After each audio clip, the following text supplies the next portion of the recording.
New York, London या Tokyo, दुनिया का कोई भी बड़ा शहर बनने में सालों लगते हैं, लेकिन प्रयागराज की इस रेती पर एक पूरा शहर सिर्फ 15 दिनों में खड़ा हो जाता है।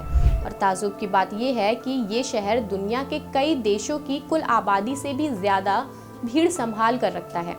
नमस्ते, मैं हूँ प्रियांशी श्रीवास्तव और हम बात कर रहे हैं प्रयागराज के माघ मेले की।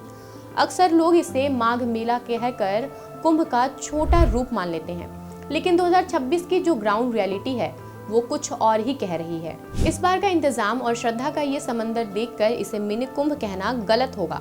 कड़ाके की ठंड है, चारों तरफ कोहरे की चादर है, लेकिन संगम की रेती पर जो तपस्या का शहर बस चुका है वो इस बार पिछले सारे रिकॉर्ड को मिट्टी में मिलाने के लिए तैयार है। आज के इस वीडियो में हम सिर्फ एक धार्मिक मेले की बात नहीं करेंगे, बल्कि समझेंगे उस अमृत के रहस्य को, उस इकोनॉमी के साइकिल को और उस विराट सिस्टम को जिसने पूरी दुनिया के मैनेजमेंट गुरुओं को प्रयागराज की ओर मुड़ने पर मजबूर कर दिया है।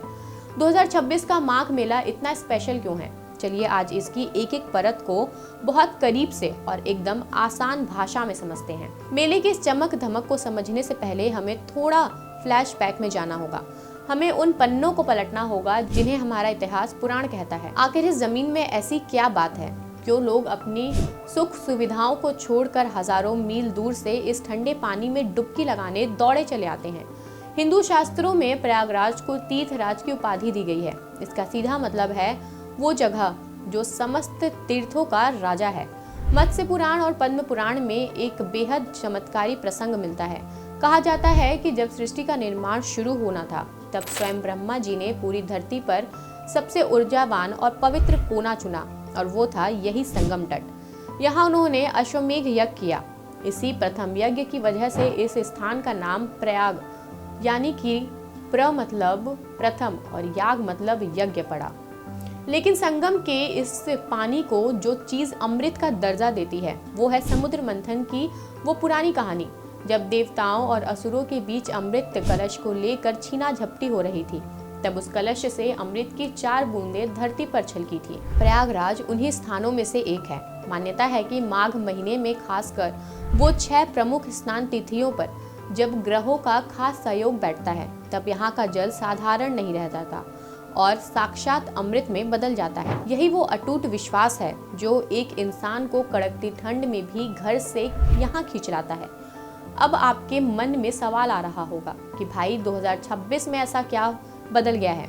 इसकी सबसे बड़ी वजह है 2025 का वो भव्य महाकुंभ। पिछले साल जो ग्लोबल लेवल का आयोजन हुआ उसकी कामयाबी ने श्रद्धालुओं के मन में एक नई ऊर्जा और भरोसा पैदा कर दिया है।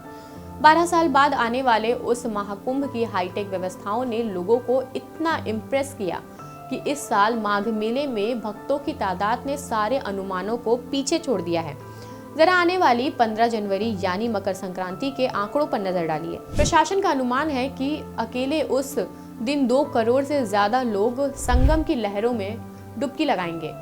आप इमेजिन करिए, 2 करोड़ लोगों की भीड़ संभालना किसी भी देश के सिस्टम के लिए कितनी बड़ी बात है। लेकिन यहाँ की प्लानिंग उसे एक मास्टरपीस बना रही है। अगर आप इस बार संगम तट की सैर करेंगे तो आपको एहसास होगा कि सिस्टम और व्यवस्था असल में कहते किसे हैं। सबसे बड़ा गेम चेंजर बना है स्नान घाटों का विस्तार। पिछले साल तक घाटों की लंबाई लगभग 2 किलोमीटर हुआ करती थी, लेकिन इस बार इसे बढ़ाकर 3.69 किलोमीटर कर दिया गया है। अरैल से लेकर झूसी और मुख्य संगम तक कुल 24 विशाल स्नान घाट तैयार किए गए हैं। ये इसलिए किया गया है ताकि भीड़ एक ही जगह जमा ना हो और हर श्रद्धालु सुरक्षित स्नान कर सके। सड़कों का जाल देखिए। मेला क्षेत्र में 106 किलोमीटर से ज्यादा लंबी लोहे की चकट प्लेट्स बिछाई गई हैं। लेकिन जो चीज इस बार सबसे ज्यादा सुर्खियां बटोर रही है वो है प्रयागवाल नगर। इतिहास में पहली बार प्रशासन ने नागवासुकी मंदिर के ठीक सामने गंगा के उस पार 950 बीघे के एक पूरी टाउनशिप खड़ी कर दी है। जहां कभी सिर्फ खामोशी और रेत का ढेर हुआ करता था, आज वहां रोशनी और तंबुओं का एक समंदर लहरा रहा है। ये सिर्फ रहने की जगह नहीं है, ये भीड़ को इतने स्मार्ट तरीके से बांटने का तरीका है कि किसी को धक्का न लग जाए। 2026 का माघ मेला सिर्फ पुरानी रीतियों का मॉडल नहीं है, बल्कि ये आधुनिक तकनीक का भी चेहरा है। योगी सरकार ने इस बार इसे डिजिटल एंड ग्रीन थीम पर शिफ्ट कर दिया है। स्वच्छता के जो इंतजाम इस बार देखे जा रहे हैं वो मिसाल हैं। पूरा मेला क्षेत्र single use plastic free zone है। चप्पे चप्पे पर डस्टबिन और सफाई कर्मियों की तैनाती ये सुनिश्चित कर रही है कि गंगा की लहरों और किनारों की पवित्रता बनी रहे।